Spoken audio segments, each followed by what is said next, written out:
बदलापूर अत्याचार प्रकरणामधील आरोपी अक्षय शिंदेला 25 ऑगस्टपर्यंत पोलीस कोठडी, 17 तारखेला आरोपीला केली होती अटक।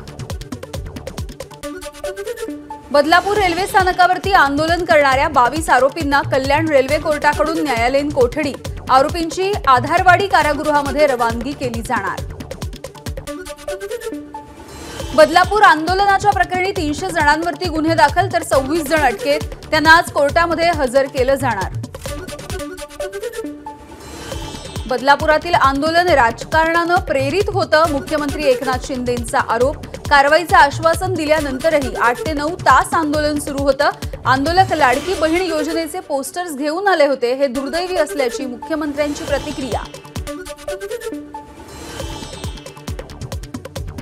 बदलापुरात झालेल्या उद्रेकाने लोक रस्त्यांवरती उतरले, मग त्यांच्यावरती खटले काय दाखल करता, संजय राऊतांचा सरकारला सवाल। बदलापूरमधल्या घटनेशी विरोधकांचा काय संबंध, संजय राऊतांचा सवाल। तर विरोधकांवरती आरोप करणाऱ्या गिरीश महाजनांचं डोकं फिरलंय, राऊतांची महाजनांवरती टीका।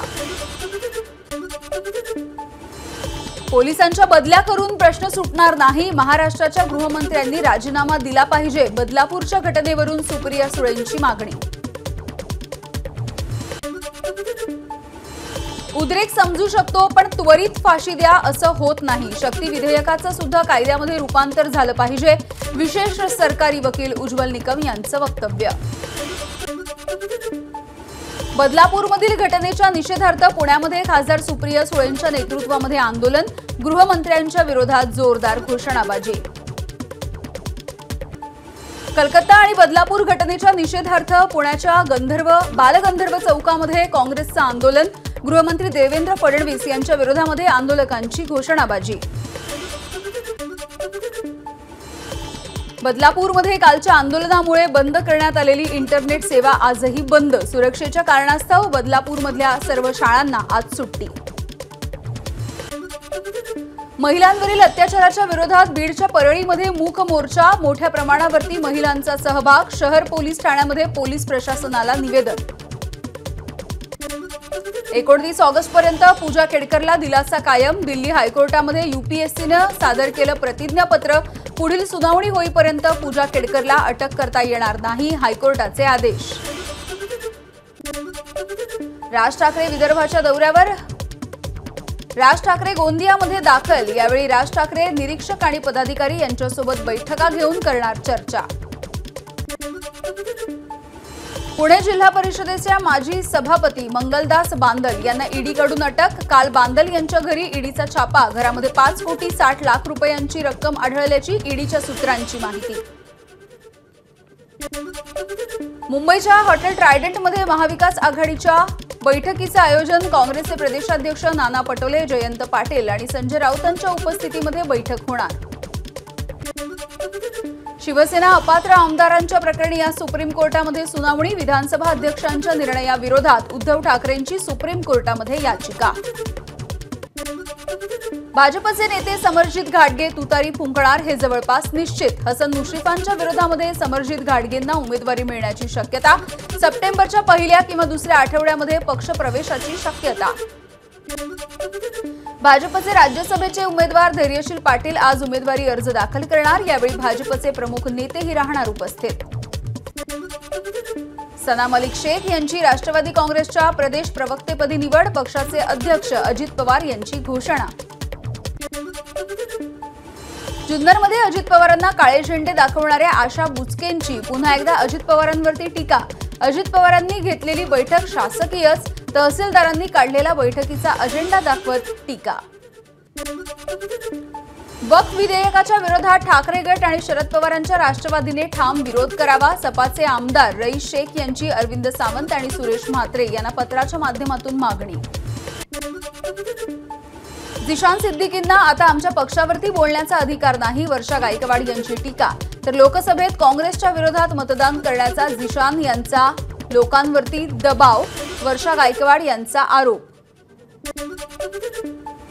सांगली मनपा आयुक्त शुभम गुप्ताच्या बदलीची मागणी, जुन्या अहवालावरून खासदार विशाल पाटील यांची प्रतिक्रिया, बदलीच्या मागणीमागे ठेकेदार टोळीचं षडयंत्र असल्याचाही विशाल पाटील यांचा आरोप। अकोल्यातील विद्यार्थिनींचा विनयभंग करणारा आरोपी शिक्षक प्रमोद सरदार सेवेमधून बडतर्फ. मुख्याध्यापक रवींद्र समदूर यांनी कर्तव्यात कसूर केल्याप्रकरणी आणि संपूर्ण प्रकरणामध्ये निष्काळजीपणा केल्याप्रकरणी केंद्रप्रमुख तायडे यांचंही निलंबन.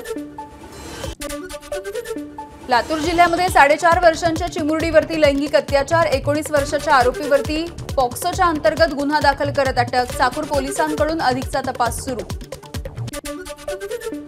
संभाजीनगरमध्ये तरुणाच्या जाचाला आणि धमक्यांना कंटाळून ओहर गावामध्ये 16 वर्षीय मुलीची आत्महत्या. या प्रकरणामध्ये 2 जणांना अटक तर 7 जण अजूनही मोकाट आरोपींकडून मुलीच्या कुटुंबियांना धमक्या.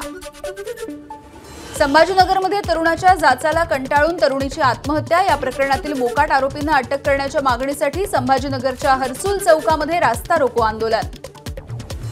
आरक्षण बचाव समितीकडून आज भारत बंदची हाक. अनुसूचित जाती जमातींच्या आरक्षणाबद्दल सुप्रीम कोर्टाच्या निर्णयाला विरोध.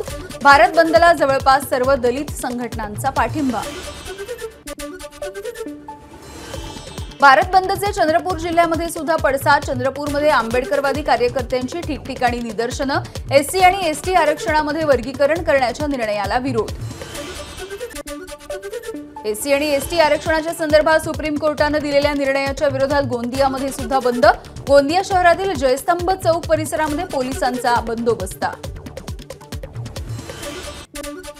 भारत बंदच्या पार्श्वभूमीवरती नागपूरमधल्या दीक्षाभूमी परिसरामधल्या बंदोबस्तात वाढ. इंदोरा, कमाल टॉकीज चौक, संविधान चौक, दीक्षाभूमी या परिसरामध्ये मोठा बंदोबस्त. आरक्षण बचाव कृती समितीने पुकारलेल्या मनमाडमधल्या बंदला उत्स्फूर्त असा प्रतिसाद. अत्यावश्यक सेवा वगळता सर्व दुकानं बंद. राज्यामध्ये आज आदिवासी संघटनांकडून बंदची हाक. पेसा भरतीवरील स्थगिती उठवण्याची मागणी. सर्व सरकारी कार्यालयं बंद करून टाळेबंद आंदोलनाचा आदिवासी नेते जेपी गावित यांचा इशारा. अहमदनगरच्या राहाता शहरामध्ये आज कडकडीत बंद. बांगलादेशमधल्या हिंदूंवरती होणाऱ्या अत्याचाराच्या विरोधात हिंदुत्ववादी संघटनांचा मोर्चा. पुण्यामध्ये रात्रीपासून एमपीएससीच्या विद्यार्थ्यांचं ठिय्या आंदोलन. एकाच दिवशी एमपीएससी आणि कृषी विभागाची परीक्षा. वेळापत्रकामध्ये बदल करण्याची विद्यार्थ्यांची मागणी. पुण्यामध्ये उद्या पाणी पुरवठा बंद राहणार. टाक्यांची देखभाल आणि दुरुस्तीच्या कामासाठी उद्या पाणी पुरवठा बंद तर शुक्रवारी कमी दाबाने पाणी पुरवठा. नाशिकच्या कळवण तालुक्यामधल्या पश्चिम पट्ट्यामध्ये पावसाच्या जोरदार सरी. आंबुर्डी जामशेत या रस्त्याला नाला नसल्यामुळे पावसाचं पाणी थेट शेतामध्ये आणि लोकांच्या घरात शिरलं. तात्काळ नाला बांधण्याची शेतकऱ्यांची मागणी. छत्रपती संभाजीनगर जिल्ह्यामधल्या पाचोड परिसरामध्ये जोरदार पावसामुळे गलाटी नदीला पूर. पाचोड खुर्द आणि पाचोड या 2 गावांना जोडणारा पूलही वाहून गेला. त्यामुळे दोन्ही गावांचा संपर्क तुटला. नाशिकच्या मालेगावमधील चिखल ओहोळ परिसरामध्ये ढगफुटीसारखा पाऊस. अपूर्ण रस्त्यांच्या कामामुळे ओहोळ नाळे शेंदुर्णी या रोडवरून विद्यार्थी आणि ग्रामस्थांचा जीवघेणा प्रवास. रस्ता लवकरात लवकर पूर्ण करण्याची ग्रामस्थांची मागणी. पॅरिस ऑलिम्पिक पदक विजेता स्वप्नील कुसाळेचं कोल्हापूरमध्ये जंगी स्वागत. ताराराणी चौकापासून स्वप्नीलची जंगी मिरवणूक. हसन मुश्रीफांची सुद्धा उपस्थिती. पीओपींच्या गणेश मूर्तींवरती बंदीच्या संदर्भात आज राज्य सरकार हायकोर्टामध्ये भूमिका स्पष्ट करणार. राज्य सरकार दरवर्षी बंदीची भूमिका घेतं मात्र अंमलबजावणी करत नाही. पर्यावरणवाद्यांसह शाडू मातीच्या मूर्तिकारांची हायकोर्टामध्ये याचिका. म्हाडाच्या मुंबई मंडळाची सोडत जाहीर. एमआयजी आणि एचआयजी वर्गामध्ये अधिक घरं. म्हाडाकडून पहिल्यांदाच इमारतींमध्ये swimming pool, club house, yoga centre, fitness centre सारख्या सुविधा उपलब्ध. रेल्वेच्या लांब पल्ल्यांच्या गाड्यांमध्ये आता पाणी संपण्याच्या आधीच एआय अलर्ट देणार. प्रवाशांनी केलेल्या पाणी संपण्याच्या तक्रारीनंतर ब्रह्मपुत्रा मेल पासून एआय अलर्ट यंत्रणा सुरू. पिंपरीच्या बौद्धनगर परिसरामध्ये घरगुती गॅसचा स्फोट. यामध्ये 5 जण जखमी. होरपळलेल्या 5 जणांवरती वायसीएम रुग्णालयामध्ये उपचार सुरू. नाशिकच्या पंचवटीमधल्या मेरी परिसरामध्ये 25 वर्षीय युवकाची धारदार शस्त्रानं भोसकून हत्या. पूर्ववैमनस्यामधून हत्या झाल्याची प्राथमिक माहिती. एबीपी माझा, उघडा डोळे बघा नीट.